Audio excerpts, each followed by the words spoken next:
I know everyone is familiar with the story of the Wizard of Oz, or the Wiz, where through a fantastical, magical, environmental act, a young girl is transported from her little town into a whole other world. And while there, she meets up with three other figures, three manifestations, if you will, of different types of lack and insecurities: the scarecrow, the lion, and the tin man. And through trials and tribulations while traipsing through this particular world, each of which pulls on what they don't think that they have. So the scarecrow, he lacks a brain. And then the tin man, he lacks a heart. And the lion, he lacks courage or strength. In the quest of getting what they thought they needed, at the very end of the quest, each one of them realizes that they already had what they needed within themselves. Everything that she was searching for, she was already equipped with it. All she had to do was stay true to herself. She had the power. She already had that power to achieve what she really wanted, which was to get back home, to get herself back home. And home represents a lot of different things, and we're not going to get too deep into the whole story of the Wizard of Oz, because there are many interpretations that can be had from this particular story.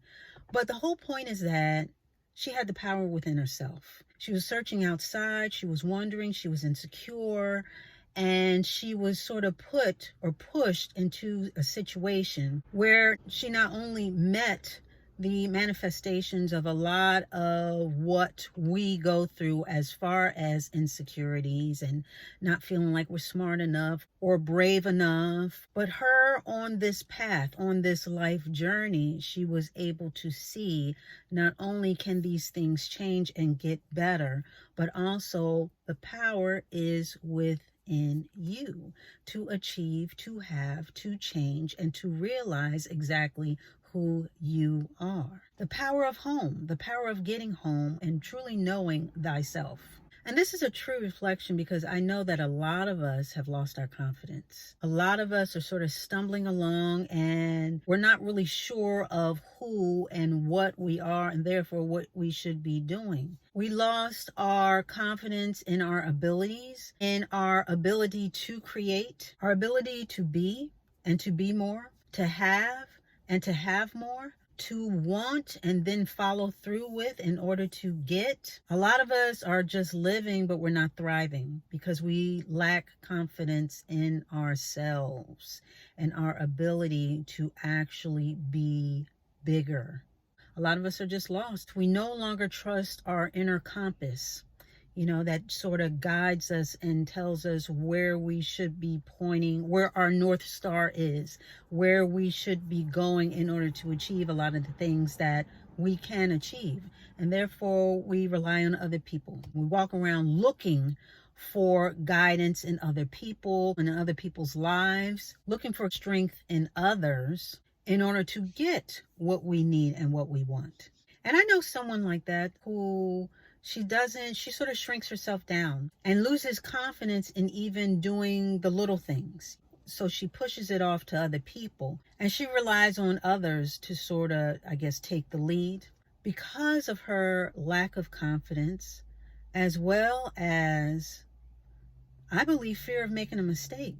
A lot of us are caught up in that. We don't want to take chances because we don't want to make a mistake, because we think that mistakes are bad. But that is how you learn. Those who are smart, a word to the wise is sufficient. So once you go through something and you make a mistake, that's a chance to pivot. That's a chance to learn how to circumvent those pitfalls the next go around, and therefore get from A, or point A, to point B successfully. So the goal shouldn't be to avoid mistakes, but rather be ready for them and to go forward regardless of what may happen, to take a chance to do something different, to get a different result. But there's no shame in making mistakes. There's no shame in making mistakes and taking a chance, stepping out on faith.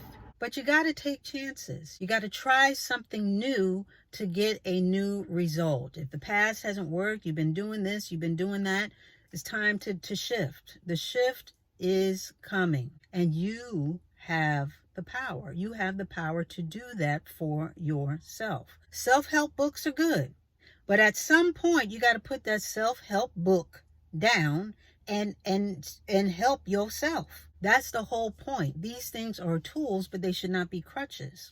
I know I've sort of mentioned that before, but I think it bears repeating, because a lot of people, we live small. We live really small because we don't have confidence in ourselves. But you gotta step out and know who you are and know that you have the power to change your own life. It makes me think about Cinderella. Cinderella was always Cinderella, meaning she was always a princess. She just had to find her prince. So she took a chance, because she could have just stayed at home, said, ain't nobody going to be looking at me. I don't have the clothes. I don't have this and that, and so forth and so on. But again, through circumstances, she had the opportunity to go to the ball, meet the prince, and guess what?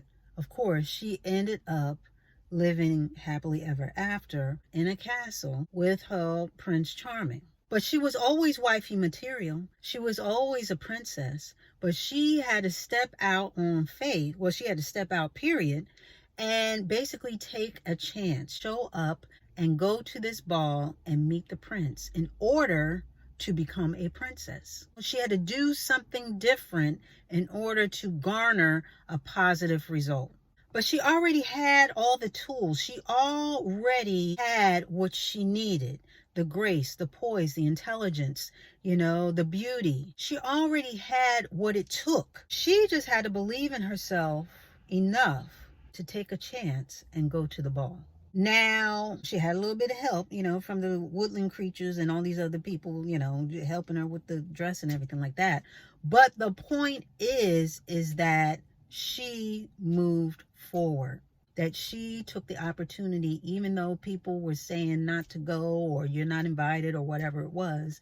She had the confidence in herself to still take a step out. She had the confidence to take a chance, realizing that everything that she needed in order to get what she wanted was inside of her.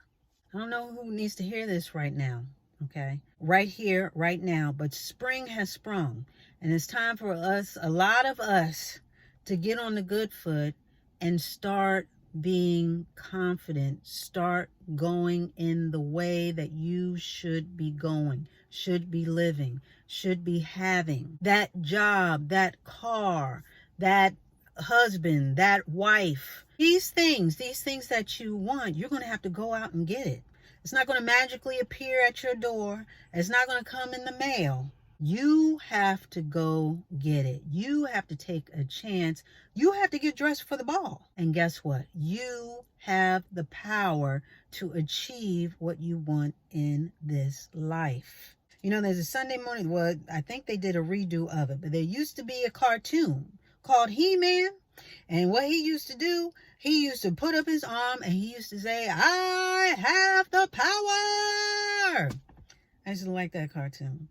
Anyway, but the whole point is, just like He-Man, you have the power. So I'm going to need y'all to get your He-Man on for this season and beyond. Like I said, spring has sprung. It is time for new things, a renewing of the mind. The weather's changing. The leaves are turning green again. The opportunities are coming. And I need you to be prepared, and not even just be prepared.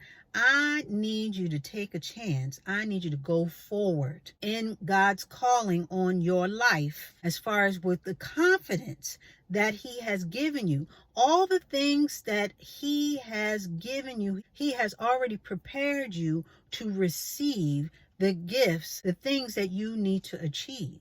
You need the confidence to go forward. And I'm telling you now that you have the power. You have the power to change your life. You have the power to go back to school. You have the power to make more money. You have the power to shake things up in your life and make them better. Yeah, people can help. You can read this. You can watch a YouTube video of how to do this and start your business. But after that, You have to do the work. Now, we've already said that many, many times before. So again, it bears repeating. But guess what? At the end of the day, you have the power. So I need you to stop doubting, stop cowering, stop overthinking, stop stopping, and start doing. Because guess what? You have the power to change your life. That power is within you, and it always has been. And with that, we are going to put a button on it.